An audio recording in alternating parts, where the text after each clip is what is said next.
Hello, welcome to food stories. ഇന്ന് നല്ല spicy ആയിട്ടുള്ള ഒരു മുട്ട റോസ്റ്റ് റെഡിയാക്കാം. വീഡിയോയിലേക്ക് പോകുന്നതിന് മുന്നേ ചാനൽ സബ്സ്ക്രൈബ് ചെയ്യാത്തവരാണെങ്കിൽ ഒന്ന് സബ്സ്ക്രൈബ് ചെയ്യണേ. റോസ്റ്റ് റെഡിയാക്കുന്നതിന് വേണ്ടി 3 മുട്ട പുഴുങ്ങി ഇതുപോലെ ചെറുതായിട്ടൊന്ന് കട്ട് ചെയ്തെടുത്തിട്ടുണ്ട്.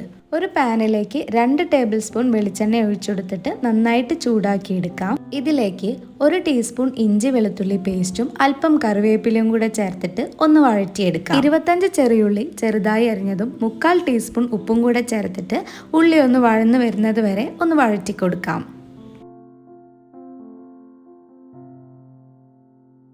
ഉള്ളിയുടെ കളറൊക്കെ മാറി നന്നായി വഴന്നു വന്നിട്ടുണ്ട്. ഇനി ഇതിലേക്ക് മസാലപ്പൊടികൾ ചേർത്ത് കൊടുക്കാം.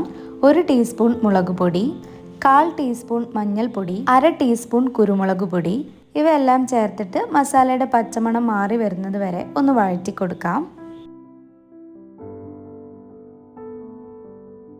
ഇതിലേക്ക് 2 ടീസ്പൂൺ അളവിൽ മുളക് ചതച്ചത് ചേർത്ത് കൊടുക്കുന്നുണ്ട്. കൂടെ തന്നെ 1 ടീസ്പൂൺ അളവിൽ ടൊമാറ്റോ സോസോ അല്ലെങ്കിൽ ടൊമാറ്റോ കെച്ചപ്പോ കൂടെ ചേർത്ത് കൊടുത്തിട്ട് നന്നായിട്ടൊന്ന് ഇളക്കി കൊടുക്കാം.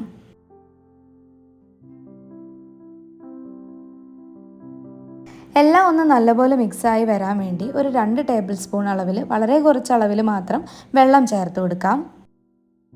ഇനി നമ്മൾ കട്ട് ചെയ്ത് വെച്ചിട്ടുള്ള മുട്ട ഇതിലേക്ക് ചേർത്ത് കൊടുക്കാം. ലോ ഫ്ലെയിമിൽ ഇട്ടിട്ട് നമുക്ക് മെല്ലെ ഒന്ന് ഇളക്കി കൊടുക്കാം.